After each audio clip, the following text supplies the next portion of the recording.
인정함이로라. 아멘. 자, 오늘 저를 바꾸어서 사도행전 16장 8절부터 10절까지 말씀의 첫 번째 말씀을 함께 나누며 은혜를 나누고자 합니다. 오늘 8절 시작하는 말씀, 무시야를 지나 라는 말씀으로 함께 은혜를 나누고자 합니다. 여러분, 말은 들으면서 배우는 것이죠. 아이들이 말을 할 수 있는 건 그만큼 부모로부터, 주변으로부터 말을 자꾸 듣기 때문에 그 말을 따라하다 보니까 말을 배우는 거예요. 또 배우는 거와는 또 다르게 들은 것을 자꾸 말하게 되면서 그게 내 것이 되는 것이죠. 자꾸 듣다 보면 귀가 열리고 그게 지식이 될 뿐만 아니라 마음에 새겨져서 내 것이 돼서 내 말대로, 내 뜻대로, 내 비전대로 살게 되는 것입니다. 따라서 사람은 잘하면서 들은 대로 살기 쉽습니다. 또 보고 잘한 대로 행동하고 살기 쉬워요. 그렇다면 자라온 환경과 여건에서 내가 듣고 배우고 익힌 대로가 아니라 우리가 예수를 믿고 하나님의 자녀로 살아가는 성도로서 내가 믿음으로 살고 은혜대로 살려면 우리는 어떻게 해야겠습니까? 이미 굳어질 대로 굳어져 버린 우리 귀와 눈과 입을 믿음으로 바꾸고 은혜로 고쳐 쓰고 살고자 한다면 성도는 믿음으로 듣고 사는 일을 자꾸 만들어야 돼요. 믿음으로 듣고 사는 일이 자꾸 만들어져서 그 말을 듣고 그 믿음을 들을 때에 그것이 내 말이 되고 내 비전이 되고 내 기도가 되는 것이죠. 이를 위해서 가장 먼저 우리는 한 주일을 시작하는 이 주일 예배에서 내가 한 주간을 믿음으로 살아낼 수 있는 하나님의 말씀과 은혜를 붙잡아 들어야 합니다. 듣는 것을 붙잡아 들어야 한다고 말씀드리는 이유는 내가 붙잡지 않으면 들은 것도 금방 까먹어요. 내 것이 되도록 내가 반복해서 듣고 반복해서 말하지 않으면 그거는 내 말이 아니라 그냥 흘려 지나가는 말이 되기 쉽다는 것입니다. 따라서 성도는 예배에 참석한 것으로 예배를 본 것만으로 만족하지 마시기 바랍니다. 예배 드리러 왔으면 내게 주시는 하나님의 말씀을 붙잡아 듣고자 해야 돼요. 하나님께서 은혜를 주셔도 내가 붙잡아 듣지 않으면 한 주간을 살다 보면 금방 까먹게 되는 거예요. 아무리 말씀을 잘 들어도 아무리 은혜를 받아도 내가 붙잡아 듣지 않으면 일주일을 지나는 동안에 단 한 번도 생각나지 않아요. 또한 은혜는 하나님께서 주시기도 합니다마는 하나님이 별 말씀하지 않아도 성도는 은혜 받고 사는 사람이 되어야 합니다. 작은 말에도 은혜를 받아야 되는 것이죠. 그래야 남들에겐 들리지 않고 남들에겐 보이지 않는 은혜도 믿음으로 듣고 살게 되고 은혜로 받고 살게 되는 귀한 역사가 우리의 삶에 일어나게 되는 것입니다. 그러니 주일마다 예배 드릴 때마다 우리 성도들은 믿음으로 자꾸 듣고자 해야 돼요. 믿음으로 자꾸 보시길 바랍니다. 믿음으로 자꾸 내 것 삼아 내 것으로 자꾸 만들어야 돼요.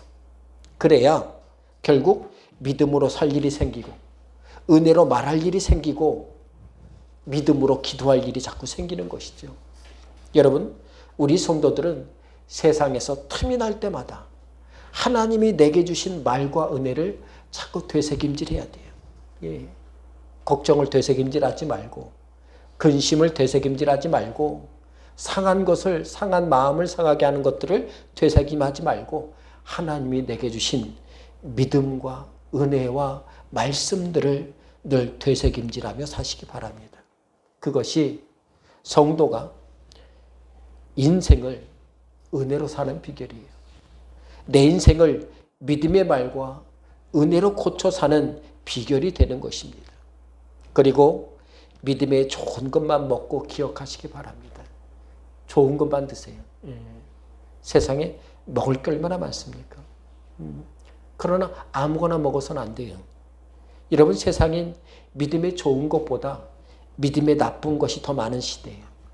그래서 잘못 먹으면, 잘못 들으면, 잘못 말하면 늘 시험 들기 쉽고 어렵게 하는 것들이 더 많습니다.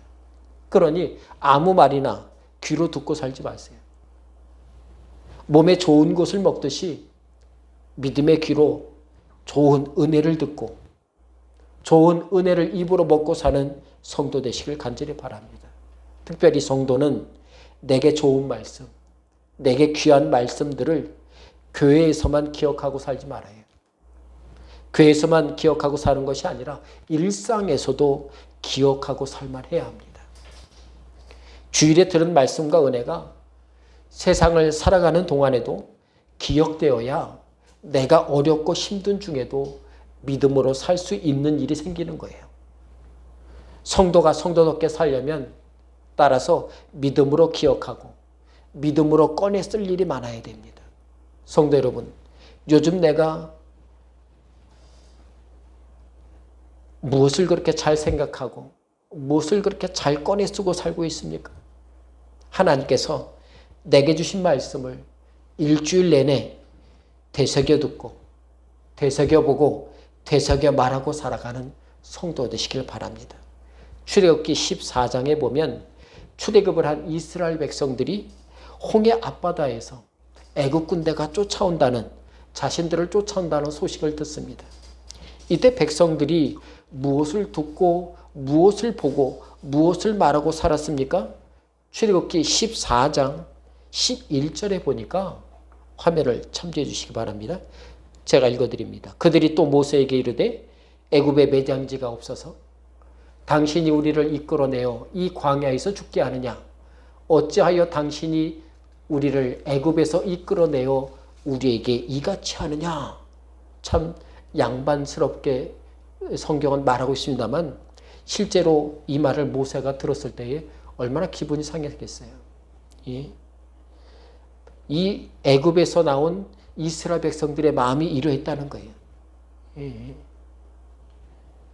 내가 무덤이 없어서 이 광야에서 죽으려고 여기 나온 줄 알아요? 하고 모세에게 막 삿대질하듯이 여러분 지금 따지고 있는 거예요. 이후의 광야 생활 중에서도 이스라엘 백성들은 틈만 나면 무엇을 제일 잘 꺼내고 살았습니까?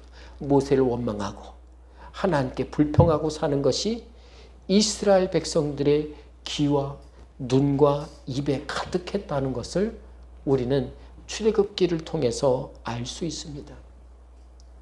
그 이유는 애굽에서 보고 자라고, 애굽에서 듣고 자라고, 애굽에서 말하고 자랐을 때에 익혔던 그들의 원망의 기술, 불평의 기술을 마음껏 쓰고 살았던 사람들이 광야에 와서도 하나님 때문에, 하나님 은혜 때문에, 하나님이 보내신 모세를 통해서 이 구원받아서 광야에 나왔음에도 불구하고 그들의 원망의 기술, 불평의 기술은 결코 바뀌지 않았다는 거예요.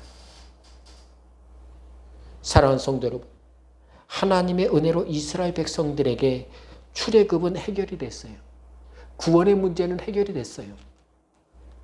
그런데 그들이 성령 충만하지 못하게 되자, 은혜에 충만하게 살지 못하게 되자 어떻게 됐습니까? 눈만 뜨면 믿음이 있어도 낙심할 것이 자꾸 보였어요. 입만 열면 걱정거리들이 입에서 쏟아져 내려내는 그런 삶의 옛날로 회귀되어서 살아가고 말았다는 것입니다. 자신의 불평과 남의 불만을 하루에 12번도 더 듣고 살았던 때로 다시 돌아가 하나님이 인도하시는 이 광야 생활에서도 낙심을 심고 근심을 거두고 살다가 결국 광야에서 망해버렸어요. 여러분, 우리 성도들은 이 광야의 이스라엘 백성들을 통해 배워야 합니다. 내게 주신 말씀이 귀에 생생하지 않으면 우리도 언제든지 세상에서 흔들려서 원망의 기술을 쓰고 불평의 기술을 쓰고 낙심의 기술을 쓰고 살 수 있다는 것입니다. 그러니 내가 받은 은혜를 일주일 내내 믿음으로 보고 말하고 살 수 있도록 우리는 단단히 무장하고 살아야 돼요. 지금부터 하면 됩니다. 과거는 돌아보지도 마세요. 지금부터 하면 돼요. 내게 주신 말씀과 은혜에 지금부터 귀를 기울이면 됩니다.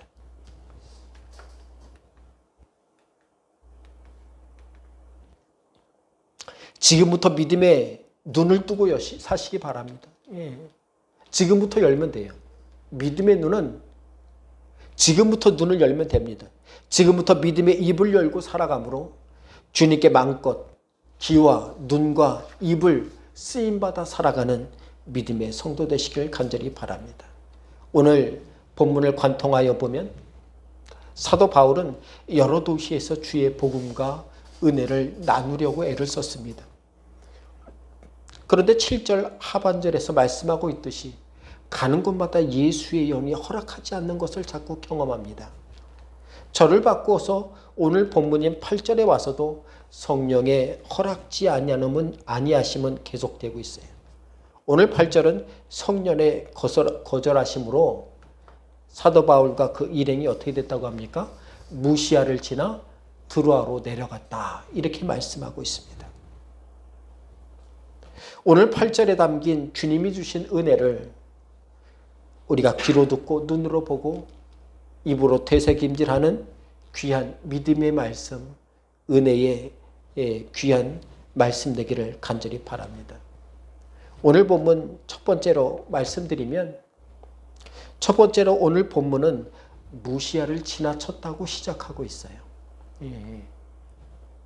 여러분, 사도 바울이 복음을 전하고 은혜를 나누려는 곳을 지나쳐야만 했던 심정은 어떠했을까요? 여러분, 들리고 싶은데, 들어가고 싶은데 들어가지 못하고 그냥 지나쳐야 했다는 것, 여러분 결코 좋지 않아요. 바울의 마음은 복잡한 마음으로 앞으로 자꾸 안 되는 일이 생기면 어떡할까 걱정하는 마음이 앞섰을지 모르겠습니다. 오늘 본문의 말씀대로 사도 바울이 무시아를 지나쳤다는 말씀은 우리에게 무엇을 말해주고 있습니까? 첫 번째로 이 말씀은 사도 바울 일행이 이곳 무시아 지역에 와서 하루도 그곳에 머무르지 않고 지나쳤다는 말씀이에요. 하루도 머물지 못했어요. 여러분, 하루도 머물지 않은 곳에서 어떤 일이 일어날 수 있습니까? 아무 일도 일어날 수 없어요. 내가 머물러 살지 않는데 그곳에 무슨 흔적이 남겠습니까? 흔적이 남지 않아요. 하루도 머물지 않은 이 무시아에서 어떤 일도 일어날 수 없었습니다. 심지어 무시아는 에게해의 연안에 있는 소아시아의 도시로서 살림이 우거진 산악지방에 속해 있는 그런 도시였어요. 그러니 누군가 들어오고 누군가 나가는 것이 하루 이상 걸리는 곳이었습니다. 그런데 그곳을 하루도 머물지 못하고 바울 일행은 지금 지나가야만 했다고 지금 말씀하고 있는 것입니다. 그만큼 이곳 무시아에서 사도 바울과 일행은 어려움을 겪었어요. 그렇다면 이곳 무시아를 사도 바울은 왜 지나쳤던 것입니까? 무시아는 앞선 세 도시와 마찬가지로 사도 바울이 주의 복음과 은혜를 듣게 하고 보게 하고 말하게 하려고 부단히 애썼던 도시였어요. 그럼에도 어떤 이유에선지 하루 동안도 머물지 못하고 떠나야 하는 곳이 되고 말았습니다. 하지만 사도 바울 일행은 하루도 머물지 못하고 떠났을지언정 이후에 기록된 초대교회 문헌과 도시 기록에는 이곳 무시아에 대해 어떻게 소개하고 있습니까? 매우 일찍부터 이곳 무시아에 교회가 세워졌고 성도들의 풍성한 믿음의 발자취가 가득 남아있다고 기록되어 있다는 것을 우리는 기억해야 합니다. 즉, 이 무시아에 복음 전하는 것은 주님께서 어떻게 해요? 사도 바울을 쓰지 않으셨어요. 무명의 사람들을 보내서 이곳에 교회가 세워지게 하고 믿음의 발자취를 남기고 살아가는 믿음의 성도들이 되도록 이끌어 주셨다는 거예요. 성도 여러분, 우리의 삶에도 하나님의 은혜가 오래 머물러 있지 않고 스쳐 지나쳤다는 생각이 들 때가 있습니다. 왜 나에게만 하나님의 은혜가 이렇게 오래 머물지 못할까? 하지만 하나님의 은혜는 절대 바람 지나치듯 잠깐 우리에게 임했다가 없어지는 것이 아닙니다. 하나님의 은혜는 늘 우리와 함께 하셔요. 하나님께서는 우리 성도들이 믿음으로 눈뜨고 살길 기다리고 계십니다. 믿음의 눈이 떠져야 주님이 보이는 거예요. 믿음의 귀가 열려야 하나님이 주신 말씀이 들리는 거예요. 그때를 기다리는 거예요. 무시아 사람들은 이때에 어떻게 해요? 아직 귀가 열리지 않았어요. 눈이 열리지 않았어요. 가장 믿음의 때에 눈이 열리고 귀가 열리고 입이 열릴 만한 때에 주님께서는 다른 사람을 보내셨어요. 그러니 사도 바울이 거절당했다고 여러분 걱정할 필요가 없습니다. 우리에게 앞길이 막혔다고 걱정하지 마세요. 하나님께서는 세상 험한 말을 하고 살던 우리들의 입에서 이제는 믿음의 말이 터져 나오고 기도의 말이 쏟아지고 믿음의 말을 쏟아내고 살기를 간절히 바라십니다. 오늘 본문에 나오는 이 무시아라는 도시는 성경에 딱 2번 나옵니다. 앞선 7절과 오늘 본문 8절 딱 2번 나와요. 더 이상 나오지 않아요. 그 정도로 오지에 있는 도시였어요. 그럼에도 그곳에 바울 일행이 아니라 주님은 다른 믿음의 사람을 보내서라도 그들에게 복음이 전달되어지고 은혜가 퍼지게 하였음을 우리는 기억해야 합니다. 또 오늘 본문은 사도 바울이 지나왔던 앞선 3 도시와 다르게 터키 서남쪽에 위치해 있어요. 앞선 3 도시는 여러분 터키 서남쪽에 위치해 있는 반면에 오늘 본문에 나오는 무시아는 터키의 남서부에서 이제는 서북단으로 발길을 옮겨야만 도착할 수 있는 도시예요. 이 말은 사도 바울이 예수의 영이 성령이 자신이 가고자 하는 길을 가로막자 방향을 바꿔서 어떻게 했습니까?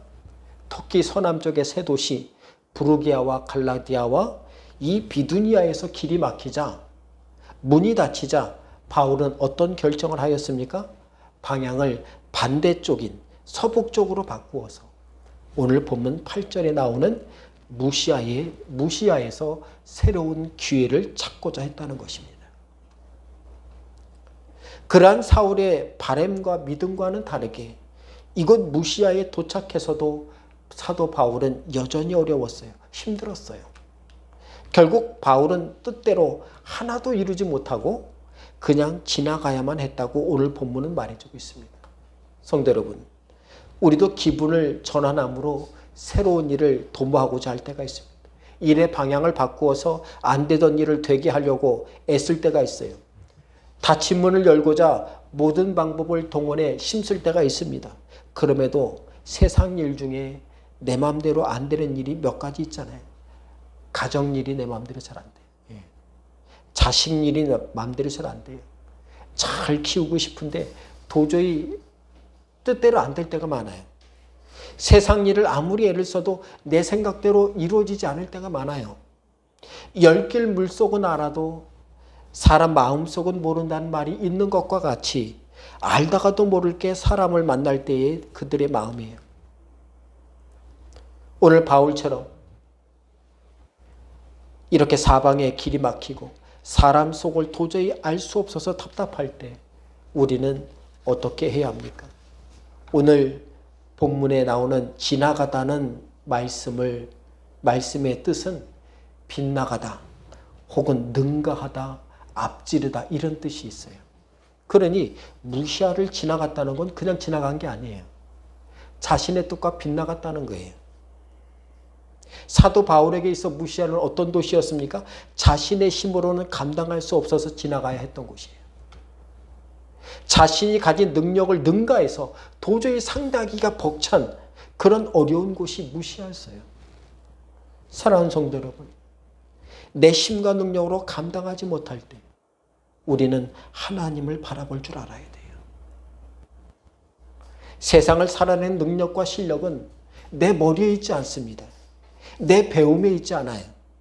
성도의 세상을 살아내는 능력과 실력은 하나님께로부터 나옵니다. 하나님이 주신 말씀과 은혜를 붙잡고 산 만큼, 붙잡아 들은 만큼, 붙잡아 고백한 만큼 우리는 믿음으로 살 수 있는 것입니다.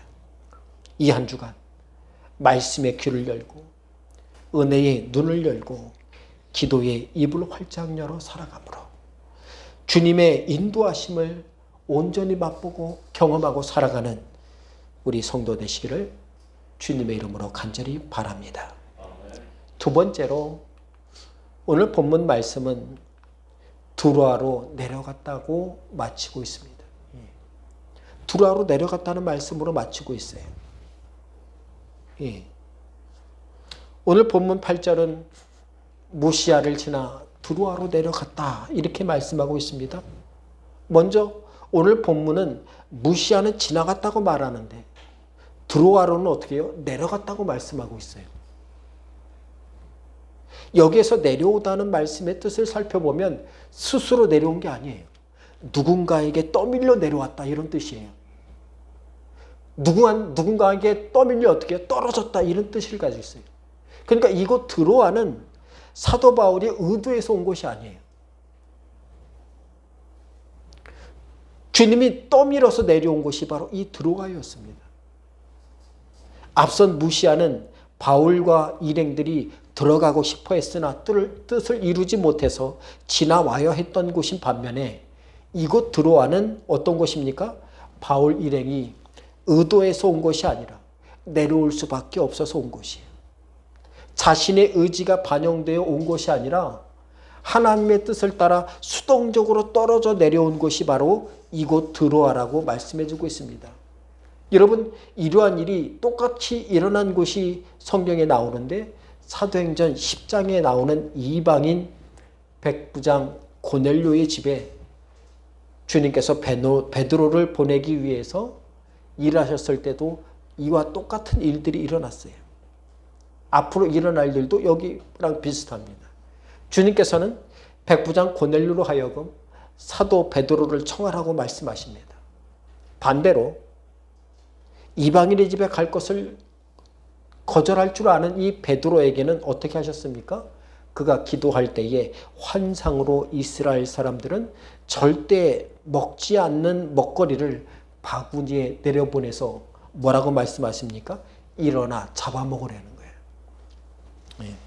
그러자 베드로가 사도행전 10장 14절에 이렇게 말합니다. 베드로가 이르되 주여 그럴 수 없나이다. 속되고 깨끗하지 아니한 것을 내가 결코 먹지 아니하였나이다. 과거에도 먹지 않았고 앞으로도 먹을 생각이 없습니다. 아무리 주님이 말씀하셔도 저는 그럴 수 없습니다. 그렇게 말씀했더니 주님께서 이렇게 말씀하십니다.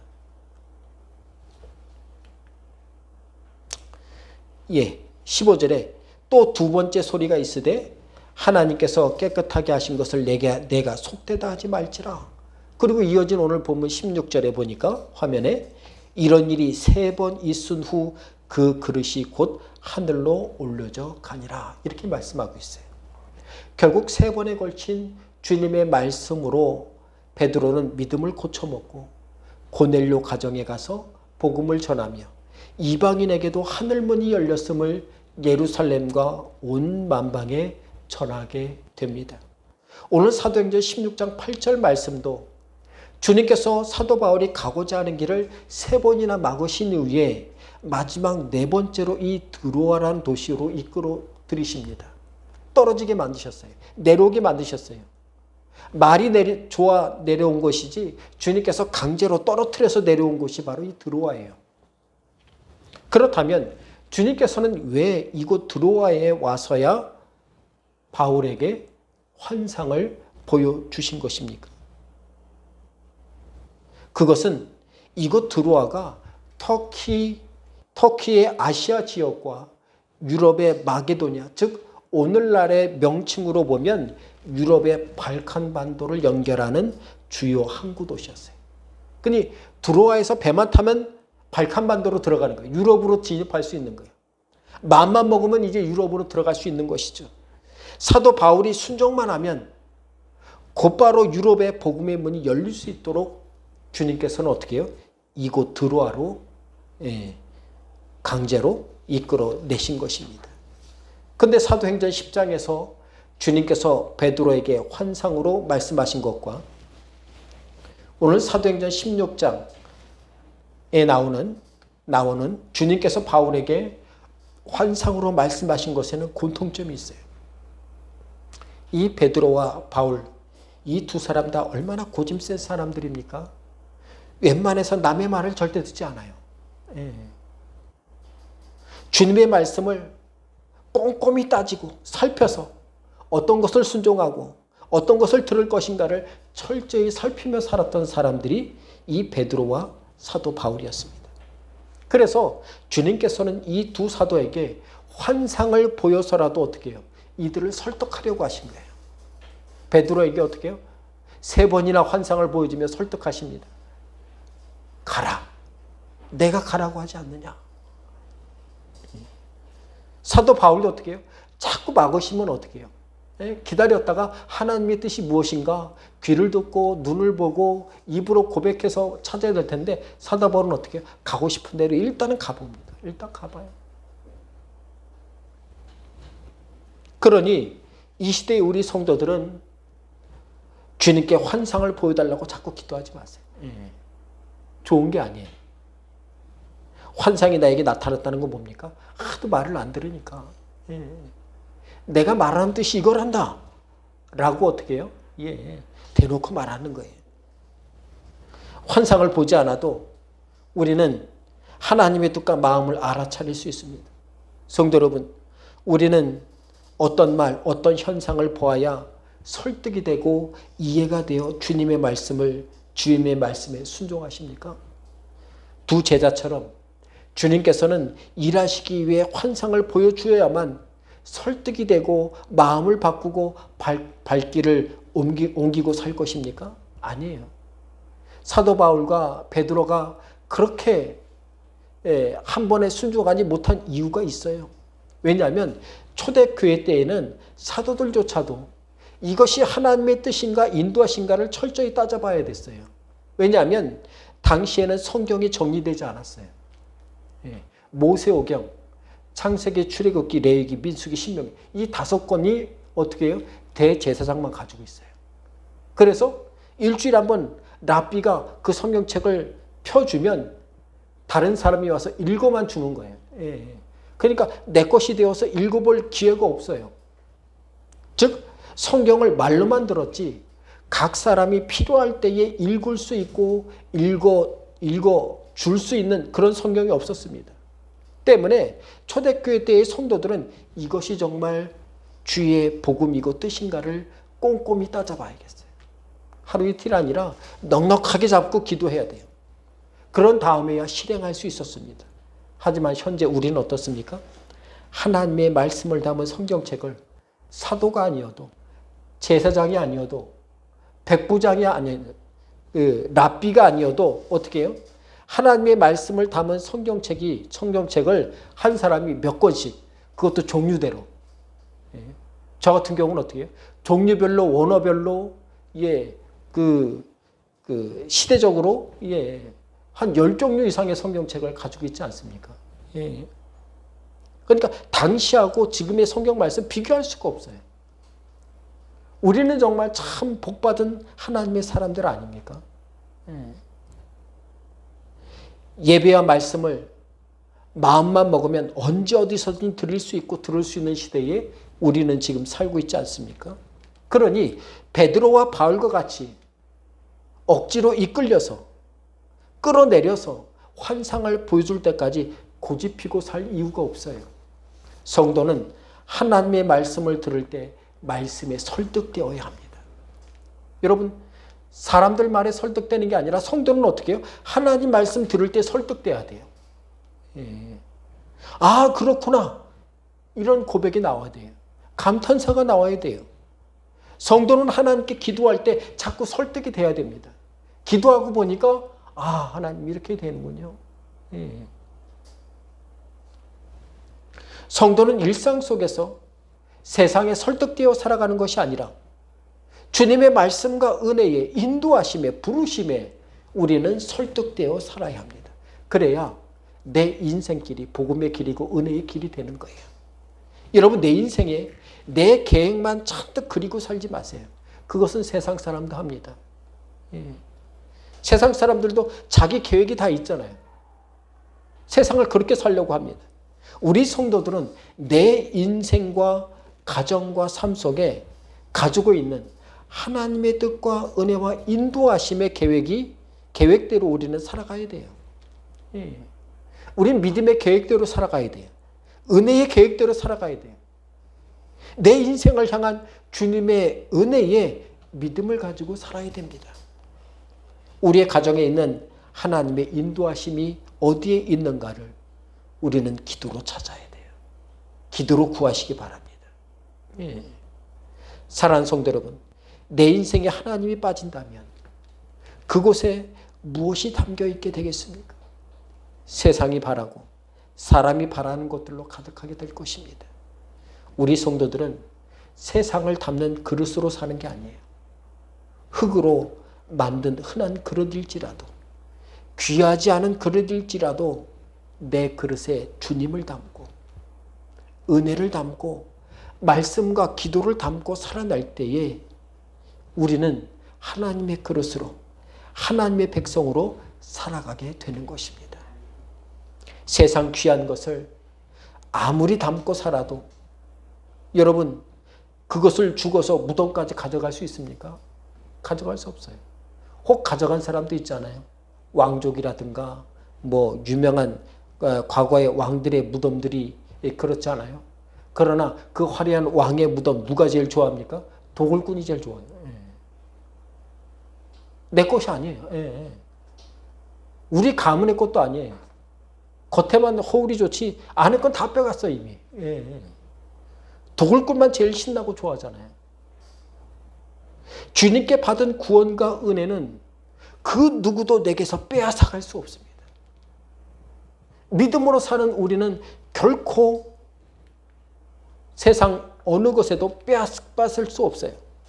우리를 보배로운 성도로 인도하시는 예수 그리스도의 구원의 은혜가, 하나님의 말씀이 날마다 귀로 새겨지고 눈으로 새겨보고 입으로 새겨 말하며 살아가므로 세상 얼굴, 근심 얼굴이 아니라 주님의 얼굴을 들고 믿음의 얼굴을 들고 기도의 얼굴을 들고 살아가는, 그래서 하나님의 축복된 귀한 백성이 되어 살아가는 이 한 주간 선한 교회 모든 성도 되시기를 주의 이름으로 간절히 축원드립니다. 아멘. 기도하겠습니다. 하나님 감사합니다.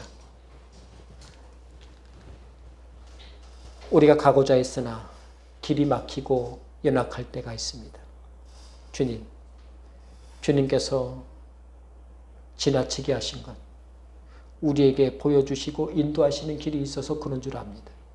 주님, 주의 말씀을 듣고 예배를 드리며 입술로 믿음의 고백을 하고 살고자 하오니 주님께서 믿음 주시고 주님께서 우리를 떨어지게 하시고 내려오게 하신 그곳에서 주님의 환상보다 더 큰 하나님의 귀한 은혜를 날마다 맛보며 하실 수 있도록 이 한 주를 축복해 주옵소서. 말씀에 축복 주시고 말씀해 주신 은혜를 생각함으로 날마다 주님께 되새김하며 고백할 때에 하늘길이 열리고 은혜의 길이 열리고 응답의 길이 열리며 감사의 길이 열려 보이게 축복해 주옵소서. 우리의 삶의 모든 것 주께 의탁할 때마다 주님께서 인도하여 주시고 역사에 주실 줄 믿어 감사해서 예수님의 이름으로 간절히 기도하옵나이다. 아멘.